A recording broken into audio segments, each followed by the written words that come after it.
Hello everyone, welcome to my channel. This is Priya Bhargav. Today we are going to do a subsection of Unit 1. Unit 1 is Gordon Allport, a dispositional theory of personality. This Unit 1 is from Block 3 MPC 003, that is MAPC first year students. This is for you. I have already posted first video from this unit. Today is the second one, and all the links belonging to this unit would be there in the description section, so you may go into the description section and check what are the topics which are being taught in the video and the links of the rest of the videos. So let us start with today's topic. मैं हिंदी में भी एक बार बोलूँ इससे पहले कि मैं start करूँ. यूनिट 1 जो है ब्लॉक 3 MPC 003 का चैप्टर है और ये इसका फर्स्ट वीडियो मैं डाल चुकी हूँ. सेकंड आज हम करेंगे प्रोप्रियम के बारे में बात करेंगे. प्रोप्रियम के बारे में बात करने से पहले मैं आपसे रिक्वेस्ट करना चाहूँगी कि आप मेरे वीडियो को सब्सक्राइब करें, लाइक करें, शेयर करें, ज़्यादा से ज़्यादा स्टूडेंट्स इसकी अपॉर्चुनिटी उठाएं. सो ये जो प्रोप्रियम है इसका मतलब होता है डेवलपमेंट ऑफ सेल्फहुड. सो सबसे पहले ऑलपोर्ट ने एक टर्म दिया था अपॉर्चुनिस्टिक फंक्शनिंग. अपॉर्चुनिस्टिक फंक्शनिंग का क्या मतलब होता है? अपॉर्चुनिस्टिक फंक्शनिंग का मतलब है ऑलपोर्ट के अकॉर्डिंगली कि हर एक ह्यूमन बीइंग एक चीज़ से मोटिवेट होता है जो उसकी बेसिक टेंडेंसी होती है, जिसकी वजह से वो मोटिवेटेड रहता है. वो है बायोलॉजिकल सर्वाइवल नीड्स. ये तो सबको पता है. बायोलॉजिकल सर्वाइवल नीड्स जो हैं मतलब हमारे शरीर की जो नीड्स हैं, हमारे को खाना चाहिए, हमारे को शेल्टर चाहिए, हमारे को कपड़ा चाहिए, ये सारी चीज़ें बायोलॉजिकल सर्वाइवल नीड्स होती हैं इंक्लूडिंग सेक्स. सो ये बायोलॉजिकल सर्वाइवल नीड्स जो हैं इनको ऑलपोर्ट ने नाम दिया था अपॉर्चुनिस्टिक फंक्शनिंग. सो अपॉर्चुनिटिक फंक्शनिंग है, इसको हम इस तरह से कैरेक्टराइज कर सकते हैं. मतलब उन्होंने किया था, उन्होंने इसके कैरेक्टरिस्टिक्स बताए थे reactive, past oriented and biological. तो ये जो अपॉर्चुनिटिक फंक्शनिंग है यानी कि बायोलॉजिकल सर्वाइवल नीड्स है, ये इनमें ये वाली चीज़ें मिलेंगी. एक तो हम रिएक्टिव होते हैं, हम पास्ट ओरिएंटेड होते हैं यानी कि हम पे पास्ट का असर पड़ता है, एंड बायोलॉजिकल होती हैं ये. अपॉर्चुनिटिक फंक्शनिंग जो है वो अनइम्पॉर्टेंट है ह्यूमन बिहेवियर के लिए. अगर आप ह्यूमन बिहेवियर को समझना चाहते हैं तो opportunistic functioning is not going to help you.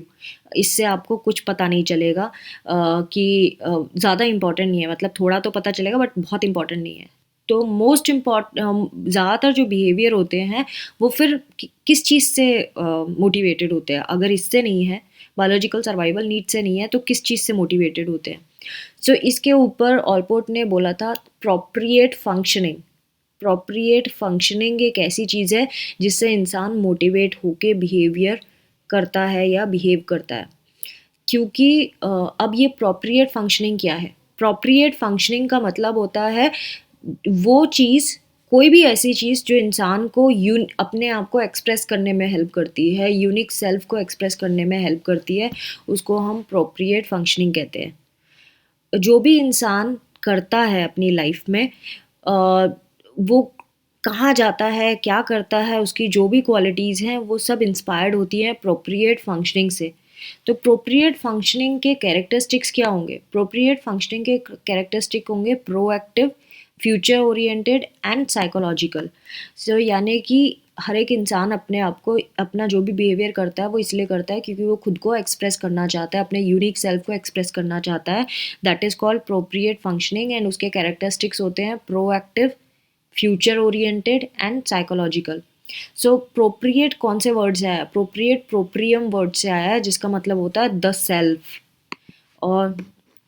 और ये जो वैसे तो जो ये सेल्फ, ये प्रोप्रिएट वर्ड जो इन्होंने ऑलपोर्ट ने दिया था वो कम्प्लीटली सेल्फ को रिप्लेस नहीं कर सकता, सब्सटीट्यूट नहीं कर सकता, क्योंकि सेल्फ जो है वो हमेशा ही यूज़ किया जाएगा एक यूनिक इंडिविजुअल की आइडेंटिटी को एक्सप्रेस करने के लिए. तो कोई इंसान मतलब हम सेल्फ वर्ड को प्रोप्रियम से डिस्प्लेस या सब्सटीट्यूट नहीं कर सकते, क्योंकि सेल्फ में इंडिविजुअल के यूनिक फीचर्स आते हैं जो मोटिवेट करता है पर्सन के बिहेवियर को. सो प्रोप्रिएट फंक्शनिंग का क्या मतलब है? प्रोप्रिएट फंक्शनिंग का मतलब हो गया कि हमेशा याद रखो लास्ट कि हर एक कोई इंसान अपने आप को जब एक्सप्रेस कर रहा होता है, सो आपको कभी याद है कि आपने अपने आप को इस तरह से एक्सप्रेस किया हो, या आपने कुछ ऐसा एक्ट किया हो जिसको आप देख के बोले oh that's really me. So this is proprium, this is what defined by ये ऑलपोर्ट। सो इसको प्रोप्रियम को किस तरह से अब उन्होंने डिफाइन किया, उसके लिए ऑलपोर्ट ने बहुत सारी चीज़ें दी हैं। आपको मैं बता दूं, जहाँ पे भी पिंक हाईलाइट है इसका मतलब वो सेक्शन है जो एग्ज़ाम पॉइंट ऑफ व्यू से इम्पॉर्टेंट है, since it has already come in the examination. इन्होंने कंसीडर किया कि प्रोप्रियम जो है उसके दो व्यू पॉइंट्स हैं, एक है फिनोमिनोलॉजिकल और दूसरा है फंक्शनल। तो फिनोमिनोलॉजिकल का क्या मतलब है? फिनोमिनोलॉजिकल का मतलब होता है कोई भी इंसान क्या एक्सपीरियंस कर रहा है, उसको हम फिनोमिनोलॉजिकल कहते हैं। सेल्फ जो होता है वो इंसान के वो सारे एस्पेक्ट्स को इंक्लूड करता है जो इंसान ने अपनी लाइफ में एक्सपीरियंस किए हैं। मतलब आप कौन है, आप अपने लाइफ में होने वाले सारे एक्सपीरियंसेस से बने हुए एक इंसान है। तो हरे आप यूनिक क्यों हैं? क्योंकि आपके एक्सपीरियंसेस दूसरों के एक्सपीरियंसेस से अलग हैं। सो ये ऑलपोर्ट ने कहा था। और जो भी इंसान देख रहा है और देख के उसको जो उसके लिए बहुत एसेंशियल लग रहा है वो बहुत इंपॉर्टेंट चीज़ है। और अ, ये बहुत कोई इंसिडेंट या एक्सीडेंटल एक्सपीरियंसेस मैटर नहीं करते, जितना कि इंसान जिस चीज़ को इम्पोर्टेंस देता है वो मैटर करता है। नाउ ऑलपोर्ट ने सेल्फ को डिफाइन करने के लिए 7 फंक्शंस को बताया था। उन्होंने 7 फंक्शंस इंपॉर्टेंट बताए थे जो एग्जाम पॉइंट ऑफ व्यू से इंपॉर्टेंट है। नीचे हम टेबल एक्सप्लेनेशन में देखेंगे यही same point. Sense of body, self identity, self esteem. आपको ये सीक्वेंस से लर्न करना है, आप आगे पीछे नहीं कर सकते, तो इसीलिए इसको जब भी आप लर्न करें, क्योंकि ये एज वाइज है, जब आप बॉर्न होते हैं तब सेंस ऑफ बॉडी आता है सबसे पहले, उसके बाद सेल्फ आइडेंटिटी आता है, फिर सेल्फ एस्टीम आता है, सेल्फ एक्सटेंशन आता है, सेल्फ इमेज आता है, फिर रैशनल कोपिंग आता है, एंड देन प्रोप्रिएट स्ट्राइविंग आता है। तो ये developmental stages of proprium by Allport ऐसे करके एग्जाम में आता है। सो ये आपको क्या क्या लिख के आना है। तो फर्स्ट जो है स्टेज वो है, क्योंकि देखिए डेवलपमेंटल स्टेजेस है इसीलिए ये सीक्वेंस में जाएंगी चीज़ें। फर्स्ट है सेंस ऑफ बॉडीली सेल्फ। तो इससे बॉडीली सेंसेशंस की अवेयरनेस आती है। ये पहले साल में बच्चे के साथ होता है, जब बच्चे को लाइफ में आता है खुद की लाइफ में, तो वो इवॉल्व होता है फर्स्ट ईयर में। और पहला साल जो बच्चे का होता है यानी इन्फेंट का होता है, वो अवेयर होता है सेंसेस के, उसको मसल्स की सेंस होती है, टेंडन्स की, जॉइंट्स की, बोन की, हर चीज़ की उसकी सेंसेशन होती है, माँ के टच की। तो ये सारे बॉडीली सेंसेशंस बच्चे को होने शुरू होते हैं, और ये जो सेंसेशंस हैं यही बॉडीली सेल्फ बनाना शुरू कर देती हैं। सेकंड जो पॉइंट है, सेकंड जो डेवलपमेंटल स्टेज है वो है सेंस ऑफ आइडेंटिटी। ये सेकंड ईयर में आती है, जहाँ पे बच्चा लैंग्वेज सीखता है। बच्चा रिकॉग्नाइज करता है खुद के बारे में, दूसरों खुद कि वो कैसे डिस्टिंक्ट है, और उसका कांस्टेंट पॉइंट ऑफ रेफरेंस क्या है वो उसको पता चलता है। अपना नाम पता चलता है, उसके क्लोथिंग, उसके टॉयज, इसके बारे में पता चलता है, जो उसकी सेल्फ आइडेंटिटी को स्ट्रेंथन करते हैं। तो बच्चे को जब ये होता है कि ये उसका है, ये उसकी माँ है, ये उसका कपड़ा है, ये उसकी चीज़ है, तो उसको सेल्फ आइडेंटिटी होना शुरू हो जाती है। थर्ड डेवलपमेंटल स्टेज है सेंस ऑफ सेल्फ एस्टीम। इसमें बच्चे को प्राइड फील होती है अपनी अचीवमेंट के ऊपर कि उसने क्या अचीव किया अपनी लाइफ में। सो जब कोई पर्सन अकम्प्लिश कर लेता है चीज़, तो उसको खुशी होती है क्योंकि ये उसने खुद से करके बताया। तो ये थर्ड ईयर में होता है लाइफ में। जो चाइल्ड की जो सक्सेस है वो चीज़ों को करने में होती है। मतलब वो कुछ उसको पकड़ा दो तो वो कुछ चीज़ें करेगा, और जब वो हो जाएगी तो वो खुश होता है, हाँ ये तो मैंने कर दिया, तालियां बजाता है। तो 3 साल के बच्चे से आप क्या एक्सपेक्ट करते हैं? यही एक्सपेक्ट करते हैं।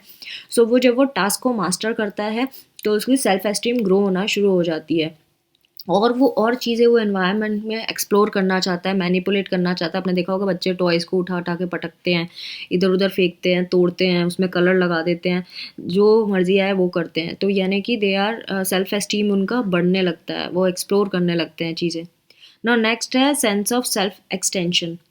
अब ये इंक्लूड करता है बहुत relevant aspect of social and physical environment, यानी उसको आसपास के लोगों की समझ होना शुरू होती है, अपने आसपास के लोग कैसे हैं, आसपास का एनवायरनमेंट कैसा है उसके बारे में पता चलता है। ये 4 से लेकर 6 साल की उम्र में होता है, जब बच्चा रियलाइज़ करता है कि उसकी फिजिकल बॉडीज़ जो हैं वो कैसे कुछ एस्पेक्ट से जुड़ी है, कैसे एनवायरनमेंट से जुड़ी है, दूसरे लोग कैसे कौन कौन इंक्लूडेड हैं, या वो माइन का मतलब समझना शुरू करते हैं, दिस इज़ माइन, सो ये society is mine, like that. So इस माइन का उसको मीनिंग लर्न होता है। Next developmental stage is self image. Self image की बात आती है तो इसमें पर्सन जो है वो अपने गोल्स और उसकी जो सिग्निफिकेंट एक्सपेक्टेशंस हैं उसके बारे में वो सोचना शुरू कर देता है। ये 5 से लेके 6 साल के बीच की उम्र के बच्चों में होता है, और ये वो टाइम है जब बच्चा रियलाइज़ करता है कि उससे क्या एक्सपेक्ट किया जा रहा है, दूसरे जो उसके लाइफ के इम्पोर्टेंट लोग हैं यानी कि मम्मा पापा भाई बहन, वो उससे क्या एक्सपेक्ट करते हैं। तो चाइल्ड जो है वो डिस्टिंग्विश करना शुरू हो जाता है गुड बी एंड बैड मी, मतलब उसमें अच्छा क्या है, वो अच्छा क्या कर रहा है और बुरा क्या कर रहा है, और क्या करना है और क्या नहीं करना है। नेक्स्ट है sense of self as rational coper. तो ये abstract reasoning and logic apply करना शुरू करता है बच्चा। हर एक दिन की जो प्रॉब्लम्स हैं उनको किस तरह से लॉजिक लगा के सॉल्व करना है वो सीखता है। ये 6 से लेकर 12 साल की उम्र के बीच में बच्चे के साथ होता है, जहाँ बच्चा रियलाइज़ करता है कि उसकी रैशनल कैपेसिटीज़ क्या हैं सॉल्यूशंस फाइंड आउट करने की, लाइफ की प्रॉब्लम्स को कैसे सॉल्व करना है उसको, और कैसे इफ़ेक्टिवली वो कोप कर सकता है रिलेटिव डिमांड्स को, कि जो उससे एक्सपेक्ट किया जा रहा है वो उनको कैसे वो फुलफ़िल करेगा, कैसे उसे कोप अप करेगा। तो इस टाइम पे उसकी जो थिंकिंग होती है वो रिफ्लेक्टिव एंड फॉर्मल थिंकिंग आना शुरू हो जाती है, जहाँ वो ये डिसाइड करना शुरू करता है क्या गलत है और क्या सही है जो प्रीवियस स्टेज में उसने सीखा होता है, और क्या अप्लाई करना है और कैसे अप्लाई करना है। नाउ लास्ट स्टेज जो 7th स्टेज है वो है प्रोप्रिएट स्ट्राइविंग। प्रोप्रिएट स्ट्राइविंग में क्या होता है कि यूनिफाइड सेंस ऑफ सेल्फ आना शुरू हो जाता है, लॉन्ग रेंज गोल्स की प्लानिंग कैसे करना है वो शुरू हो जाती है। इस ये एडोलेसेंस की का टाइम है, क्योंकि एडोलेसेंस का कोर प्रॉब्लम यही होता है कि वो कौन सा करियर चूज़ करें, अपने लाइफ के गोल क्या बनाएं। सो ये जितने भी लॉन्ग रेंज गोल्स हैं इसको ये परस्यू करना शुरू होते हैं, इनका डायरेक्टेडनेस आ जाती है, किस डायरेक्शन में इन्हें जाना है, इनकी इंटेंशंस क्या हैं वो आ जाती है, और अपने ऑब्जेक्टिव्स को ये डिफाइन करना शुरू कर देते हैं। लाइफ के सेंस का पर्पस, लाइफ का पर्पस क्या है उसको सेंस करना शुरू कर देते हैं। इनको प्रोप्रिएट स्ट्राइविंग का रियलाइजेशन हो जाता है कि कैसे यूनिफाइड सेंस ऑफ सेल्फहुड इसके अंदर आ रही है इसके अंदर, और एडल्टहुड में कैसे इसके आगे जब ये एडल्ट बनेंगे तब इनके जो एस्पेक्ट्स हैं सेल्फ के वो थोड़े और बढ़ते जाएंगे, और ये क्लैरिफाई हो जाएगा इनको कि इनको लाइफ में करना क्या है। तो friends, this was the subsection of unit 1। I hope my videos are helpful to you, so do not forget to subscribe, like and share my videos. Thanks for watching. Take care. Bye bye.